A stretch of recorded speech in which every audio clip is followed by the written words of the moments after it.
ในระหว่างวันที่28 29 เมษายน 2025ที่ผ่านมาพลเอกจันทร์สมร จันยราชรองนายกรัฐมนตรีพร้อมด้วยคณะได้ลงเฮ็ดเวียกอยู่แขวงไซสมบูรณ์เพื่อเข้าร่วมกองประชุมติราคาพันขยายจัดตั้งปฏิบัติดำรัส 414 ทับล้อบ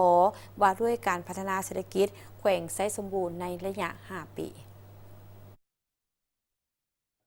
พลเอกจันทร์สมร จันยราชรองนายกรัฐมนตรีพร้อมด้วยคณะได้ลงเฮ็ดเวียกอยู่แขวงไซสมบูรณ์โดยการต้อนรับจากทานพลอยคำหุ่งบุญยวงเจ้าแขวงไซสมบูรณ์พร้อมการนับแขวงโดยในวันที่29 เมษายน 2025พลเอกจันทร์สมร จันยราชรองนายกรัฐมนตรีได้เป็นประธานกองประชุมตีราคาการพัฒขยายการจัดตั้งปฏิบัติดำรัส 414 ทับล้อบว่าด้วยการพัฒนาเศรษฐกิจของแขวงไซสมบูรณ์ระยะ 5 ปีและทิศทางแผนการในตอนหน้า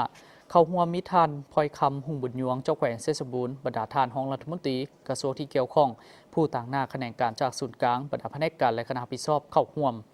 โอกาสนี้ทานเจ้าแขวงไซสมบูรณ์ได้รายงานให้ทราบว่าคณะพักคณะนำของแขวงได้เอาใจใส่ในการจัดตั้งปฏิบัติโดยเริ่มจากการแต่งตั้งคณะรับผิดชอบคันแขวงเพื่อติดตามสุกยู่การจัดตั้งเผยแพร่เสื่อมซึมเนื่องในดำรัสฉบับดังกล่าวให้บรรดาสมาชิกพรรคพนักงานนักธุรกิจผู้ประกอบการบรรดา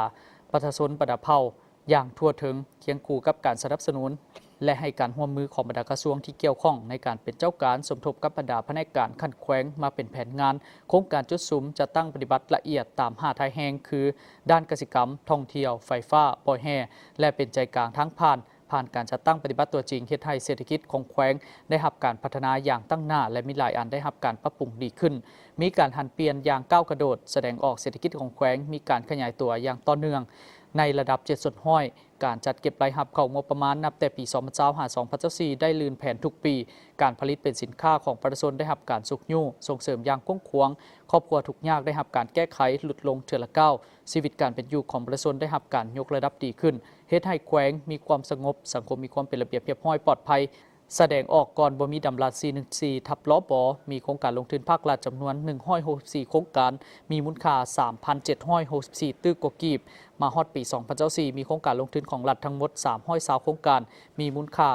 4,400 ตื้อกว่ากีบสำหรับทิศทางแผนการในตอนหน้าจะสืบต่อสุ่มใจจะตั้งปฏิบัติบรรดาแผนการที่ได้กำหนดไว้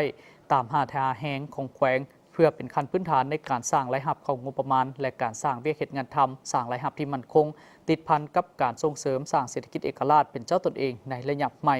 จากนั้นบรรดาแขนงการจากศูนย์กลางแผนกการของแขวงและห้องการกองทุนพัฒนาแขวงยังได้ประกอบคับเห็นซึ่งได้ยกให้เห็นผลสำเร็จด้านดีของโครงข้างบทเรียนที่ถอดถอนได้สิ่งท้าทายรวมทั้งทิศทางแผนการและคาดหมายสู่ส่วนจัดตั้งปฏิบัติในตอนหน้ากองประชุมในครั้งนี้ทานรองนายกรัฐมนตรีได้มีบางคำเห็นเพื่อให้ผู้เข้าร่วมกองประชุมนำไปค้นคว้าปรึกษาหารือและเป็นทิศทางแก้ไขในตอนหน้าโดยเน้นหนักให้เอาใจใส่บางปัญหาเป็นต้นให้เอาใจใส่จะตั้งปฏิบัติเวียกงานป้องกันชาติป้องกันความสงบทั่วปวงชนรอบด้านรักษาเสถียรภาพทางด้านการเมืองและความเป็นระเบียบเรียบร้อยของสังคมอยู่ภายในแขวงเพิ่มทวีแก้ไขปรากฏการณ์ย่อท่อต่างๆในสังคมให้ลดน้อยถอยลงหันล้นก่อสร้างหากฐานการเมืองพัฒนาชนบทรอบด้านตามสีเนื้อในสีคัดหมายและติดพันกับของเขตอื่นๆเพื่อประกอบส่วนเข้าในการจัดตั้งปฏิบัติเวียกงานด้านต่างๆอยู่ภายในท้องถิ่นของตนให้มีประสิทธิผลสูงก่อนหน้านี้พลเอกจันทร์สมร จันยราชรองนายกรัฐมนตรีพร้อมด้วยคณะได้เข้าร่วมพิธีเปิดบ่อขุดค้นและปรุงแต่งแห่เหล็กอยู่บ้านน้ำสารเมืองลองแจ้งของบริษัทลองแจ้งพัฒนาแห่ท่าจำกัดผู้เดียวร่วมกับบริษัทลองแจ้งจงฟาลาวไมนิ่งจำกัดผู้เดียวซึ่งได้รับฟังการรายงานจากต่างหน้าบริษัทว่าในการเคลื่อนไหวเวียกงานตัวจริงของบริษัทในเบื้องต้นได้ค้นคว้าก่อสร้างสถานที่เก็บสะสมแห่หรือลานสต็อกแห่ห้องการบ่อนเฮ็ดเวียกอาคารหอพักสำหรับพนักงานกรรมกรอยู่บ้านหินขันมากเมืองวังเวียงแขวงเวียงจันทร์มีเนื้อที่3 เฮกตาร์เฉพาะในเขตขุดค้นแม้นได้สร้างตั้งโรงงานสำหรับคบและปรุงแต่งแฮเล็กสำเร็จห้อยส่วนห้อยและสามารถดำเนินการผลิตปัจจุบันได้มีการประสานงานเป็นปกติกับบรรดาแผนกการองค์การปกครองทุกขั้นเขตบ้านที่เขตสัมปทานของบริษัทตั้งอยู่ด้วยการกำหนดขอบเขตพื้นที่การไกลเกลี่ยสดเซยแก้ไขผลกระทบด้านอื่นๆเห็นว่าบรรดาแผนกการที่เกี่ยวข้องได้ให้ความร่วมมือเป็นอย่างดีและสำเร็จผล